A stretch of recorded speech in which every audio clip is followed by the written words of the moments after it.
Unafraid Show, Reister or Wrong. It's your boy, George Reister in the building. Thank you guys for joining me tonight. You already know we come through on the late night on Saturday after all the games are done. Today I had something to do on the honeydew list, so we're getting started a little bit later today. I'm going to give you guys my college football top 10. Gonna give you, that includes the top 4 who should be in the playoffs. All this Georgia nonsense that we're talking about. Who should win the Heisman Trophy? Deontay Wilder versus Tyson Fury. We got it all. We got it all tonight. So you guys make sure you swipe up, share the feed, tell a friend about the Unafraid Show. And as always, you can send in your comments, your questions. I will get to them no matter what platform you're watching on. And also, you can also send them in to Immad, I-M-M-A-D, at unafraidshow.com. I want to start out today by, I'm going to give you guys my top 10, and then we'll go over the championship games today. So my top 10 as it stands, pretty much exact same as last week. Alabama 1, Clemson 2, Notre Dame 3, Oklahoma number 4, clear and far and away. Ohio State 5, UCF 6, Georgia 7, Michigan 8, West Virginia 9, and Washington State number 10. I know some people are going to disagree with this because they want to see Georgia in. And I just cannot for the life of me. So we're going to start with the Georgia-Alabama game. I cannot for the life of me understand why people like Kirk Herbstreit are talking about Georgia should move up to number 3. Excuse me? How do you lose? Like when did moral victories start counting as worth anything? The only time close matters is in horseshoes and hand grenades. Like, why the hell are they trying to give Georgia credit for losing a 14-point lead to Alabama's backup quarterback? What? And you think that deserves you to move up the rankings? And then also, you already lost to LSU by 20 points, who didn't even score a damn point against Alabama. But and then they want to tell you that there's no SEC bias on ESPN. They want you to buy that. Well, there is. Like, there's no way around it. Like, this today pointed it out, clearing away more than anything else that we've ever seen. I mean, like, my brain won't even comprehend this talk. I did think Washington State would make the playoff if one of the teams lost and they didn't have to play Washington in a blizzard. So it's just so confusing to me. Like why? Because Georgia is a great football team. I give them credit. They're one of the 10 best football teams in the country. But in the crucial moments, the last 2 years, in the national championship and in the SEC game today, 2 big games, they just fall apart. They sabotage themselves, miss field goals, conservative play calling. They keep taking Fromm out for Justin Fields. I don't understand. And then that ridiculous fake punt on 4th and 11. I will get to Jalen Hurts. It makes no sense. Like, Georgia just keeps falling apart, but people want to put them in the top 4. It makes no sense. But going to Alabama, though, don't you have to like and have to appreciate and root for Jalen Hurts after today's performance? This dude took his medicine. He took his benching, cheered for Tua, didn't transfer, and then got a chance to be the hero, Flash and Superman sign and all that. You have to get, I mean, like, there's no way to dislike Jalen Hurts at this point in time. But you know he's going to transfer. Now the question is, where does Jalen Hurts go? Does Jalen Hurts go to Alabama? I'm sorry, does he transfer to maybe like Oregon if Justin Herbert leaves? Does he try to go to like Auburn? Does he go to Florida? Florida could use him because he's much better than Franks that they got there now. Like, he's got a lot of options. And especially the fact that he passed the ball today in some crucial situations. Got to give Jalen Hurts credit. You guys are watching the Unafraid Show. George Reister here. We're going over, I already went over the college football top 10 and the top 4. And there is no way in hell. Like, if anybody tries to sell you on the fact that Georgia should be in the top 4, they need to get slapped in the face. They need to wash their mouth out with soap because that is blasphemy. A team that lost to Alabama, Alabama's second string quarterback and lost a 14-point lead in the second half. Man, get out of here. Get out of here. UCF would not be a bad call, Sammy, for Jalen Hurts. They got a good coach. They're gonna win. And then that might be the gotcha to get UCF over the hump. Because they've won like 23 straight games or 24 straight games. That may get them over the hump to get in the college football playoffs or at least get in a reasonable position. And like Kirby Smart, that fake punt, I mean, that was one of the most mind-blowing decisions. You're on the 50-yard line. Alabama doesn't even have their punt rush on. They've got their safe defense on. They got their defense on the field for a punt. Come on, man. Get out of here. But this year is the prime year for an 8-team playoff. This year is the prime year for an 8-team playoff. The prime year. Because you have, obviously, you have Notre Dame, Clemson, Alabama, easy in the playoffs.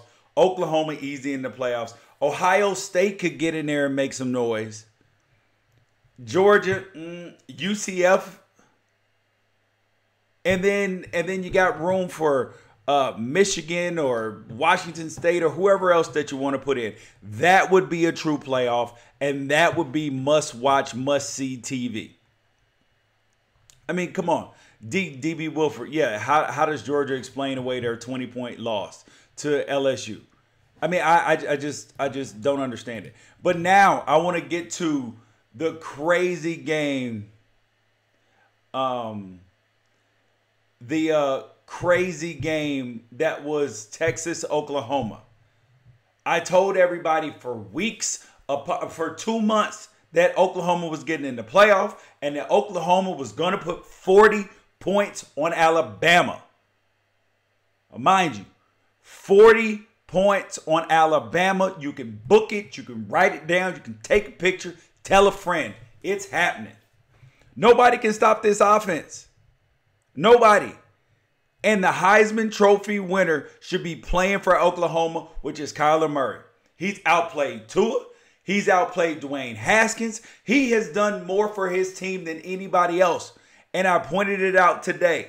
When Tua Tagovailoa started to play, he didn't play well in the first half against Georgia. And I pointed out that was the first time that he had run up against adversity. And all season, Tua has been this is why Kyler Murray should win the Heisman Trophy. Because Tua, yes, he's transformed Alabama's offense. You have to give him credit for that. But he has not, every throw has not mattered the same as Kyler Murray's throws. Because Tua knows his defense is going to shut people out. He knows that the running game is going to be there. So his throws don't have as much consequence.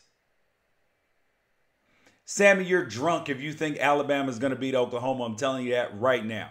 So Kyler Murray's throws have mattered more. He knows that he has to be damn near perfect every single week for his team to win. He can't afford to take sacks. He can't afford to throw the ball for drop passes. He can't afford to make misreads, to miss wide open touchdowns. Kyler Murray can't afford that. Tua Tagovailoa can't afford that. That's why Kyler Murray should be your Heisman Trophy winner, including the fact that he's got his team in the playoffs. He's asked to do more, and he does more. Completion percentage higher, more yards, even if you take out the fourth quarters. Kyler Murray's stats are better. Quarterback rating, yards per play, every single meaningful offensive stat, Kyler Murray's better. And then you saw it today. So anybody who did not think that, anybody who had a question, I think it was clear. And Oklahoma's defense is much maligned. But don't they get crucial stops, though? Really, don't they? They got some big stops against Texas today. They're one of those defenses like the New England Patriots won with a couple years ago. They do not have the best defense in the world. Everybody can admit that. However, Oklahoma gets timely stops. They get a stop in a weird time. They'll score a defensive touchdown, something. And as good as Alabama is, they've been shown today that they can get shut down. And they will score on Bama. There's no question whether they will score on Bama.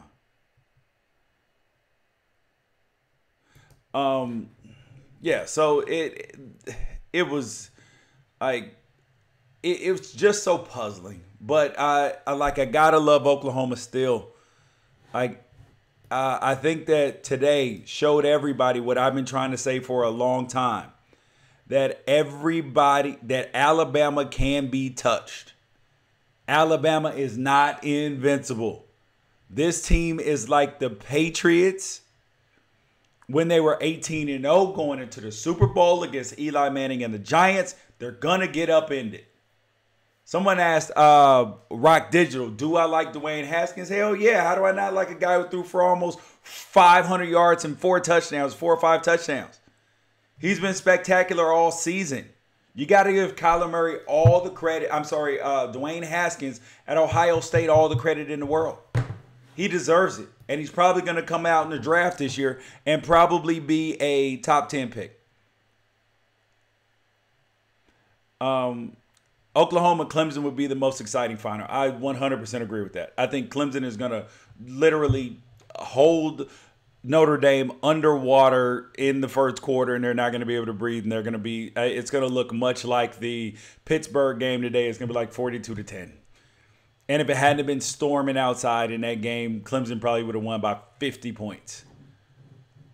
So, I foresee the playoffs. Alabama to be playing Oklahoma, upset city. Then you got Clemson playing Notre Dame. Then you're going to have Clemson playing Oklahoma in the championship. Clemson wins. That's just a fact. Like I'm telling you here, remember you heard it here on the Unafraid show first. And I did want to talk about something that a lot of people had hit me up about, was the amount of penalties that Alabama does not get called for.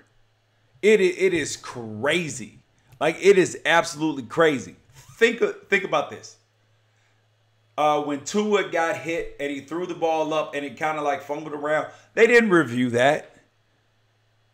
Could have been a fumble. But then they review at the end of the game when Murray gets hit. But then Murray got hit in the face mask grab. That should be a 15-yard penalty. Announcers don't talk about it. Everybody act like it didn't happen. The pass interference they called against Georgia. Then the non-pass interference against Georgia, for Georgia. It was crazy. Like, I mean, I know that Jordan gets all the credit. I'm sorry, Jordan, Kobe, LeBron, Steph, they all get a lot of favorable calls. They do get a lot of favorable calls. But, you know, it is just frustrating to watch. It is frustrating to watch. I want to talk a little bit before I get to the other things. I wanted to talk about Deontay Wilder and Tyson Fury. I wonder if anybody saw this fight. It was on Showtime. It was on pay-per-view. First of all, it is astonishing to me that you have Tyson Fury, who has the biggest dad bod in the world. Like, if I take my shirt off right now, I look in better shape than Tyson Fury. It is incredible that this dude, I mean, like, this dude is looks like you tried to stuff 20 pounds of crap in a 5-pound bag. Like, that's what Tyson Fury looks like. But he's a good boxer. He's unorthodox. And everybody said that they were surprised that it was a draw. I was not surprised that it was a draw for two big reasons. Number one, this was an Al Heyman production. It was here in the United States. And so this is all the first reason. It's an Al Heyman production in the United States. And he was fighting someone from a foreign country. Like, this is like he's fighting a traveling gypsy. So Deontay Wilder had the leg up. But here is why I wasn't mad at the draw, even though boxing decisions don't often sit right in my spirit. I think early in the fight that there were a bunch of 10-10 rounds. Like, when you look at the end of the fight, Wilder only landed like 71 total punches. Fury only landed like 80 something. So we're talking about in 12 rounds, like 7 punches around versus 6 landed punches around. And so from that, nobody is truly dominating at times. So you're going to have a lot of 10-10 rounds. And then you get the 2 knockdowns by Deontay Wilder. And I see how somebody could have that as a draw. I also see how somebody could have Deontay Wilder winning. And I also see how you could have Tyson Fury up. I do believe that Tyson Fury dominated the fight. Like, if you look at the fight as a whole, yes. But you have to remember how boxing is scored. It's round by round. Like, and it was the reason why I would have given it overall, like if I were judging from the total body of work, why I would have given it to Tyson Fury is just because Deontay Wilder, even though he was the champion, is the champion, the WBC champion, I do believe that it is a bad sign when you cannot adjust, when plan A is not working. Like, these are the things that separate the good boxers from the great boxers to the Hall of Fame boxers. When plan A, when you come in the ring, when it doesn't work, your corner or you have to adjust.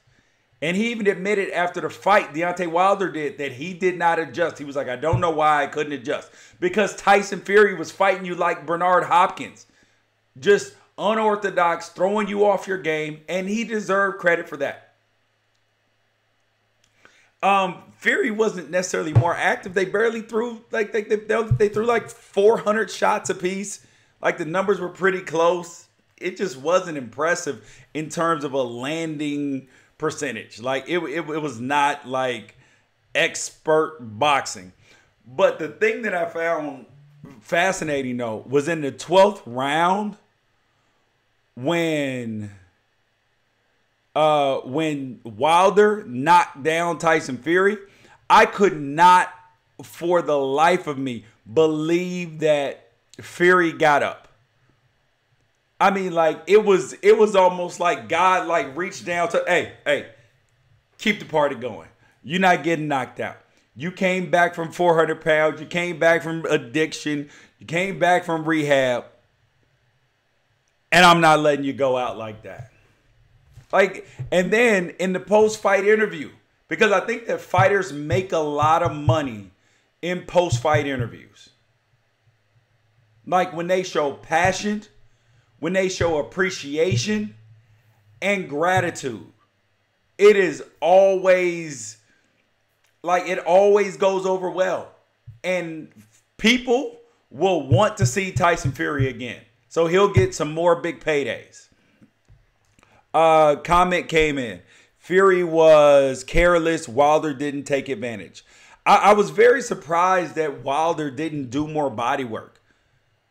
Like, he just was headhunting all fight. Like, it was a pretty amateur-esque fight, like by Wilder. Like, he didn't look like a guy who can go in and beat Anthony Joshua. I have been like outspoken about the fact that I think Wilder will beat Anthony Joshua. It's got to be by knockout, because if it comes down to a boxing match, Anthony Joshua is like Lennox Lewis. He's going to box you to sleep.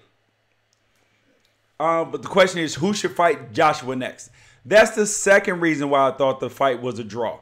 Because there is so much money on the table.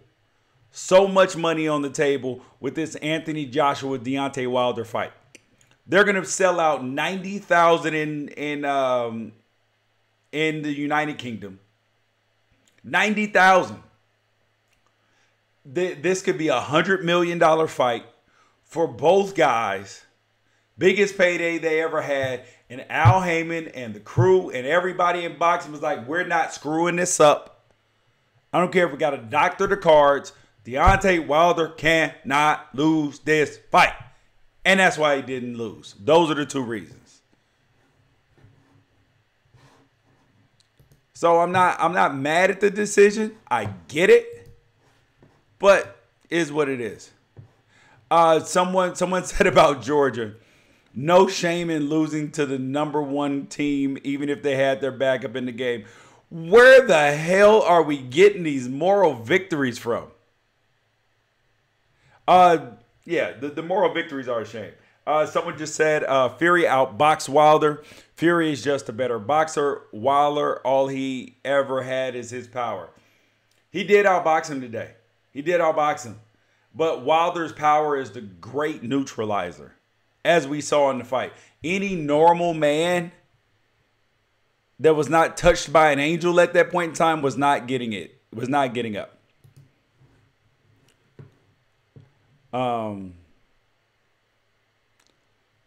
I mean, it's just. I mean, yes, but to go back to the Georgia thing, it's so frustrating. I don't understand why. I do not understand it, like, at all. Like, and I know I'm harping on this, but what in the hell makes people believe that Georgia should be in the top four? I mean, why? Can anybody give me a legitimate reason why Georgia should be in the top four? They lost to LSU by 20, who didn't score a point against Alabama. And then they lost a 14-point lead in the second half to Alabama's second-string quarterback. What the hell are we talking about? Talking about the best team or the most deserving team. You don't get credit for playing close. You get credit for no damn moral victories. Either you win or you lose. And think about this. Alabama didn't even play their best game. They dropped passes. Their quarterback got hurt. They missed tackles. They were committing penalties. That wasn't Alabama's best game. Alabama had their B game today, and they beat Georgia. Come on, man. Anyways, I want to go on to the Ohio State Northwestern game. We knew what was going to happen in this game. Northwestern couldn't score enough points to beat Ohio State. It is concerning, though, that a team that doesn't score very many points scored 24 points on Ohio State. Because they don't score, because Ohio State's defense has not been stellar. But they do have playmakers on offense. They got Johnny Dixon. They got Campbell. They got Dwayne Haskins, who threw for 499 and 5 touchdowns. This kid is going to be good in the NFL. This kid is going to be good, big good in the NFL. I like him. Honestly, I probably draft him before I draft Justin Herbert right now, and I love Justin Herbert. So that's just the truth. And And I think Ohio State is going to play in the Rose Bowl against Washington, and they are going to absolutely demolish Washington. They are going to demolish Washington. I'm a Pac-12 guy, and they are going to just terrorize Washington. Washington is like Northwestern. Great defense. Actually, except for Washington's defense is way better than Northwestern's.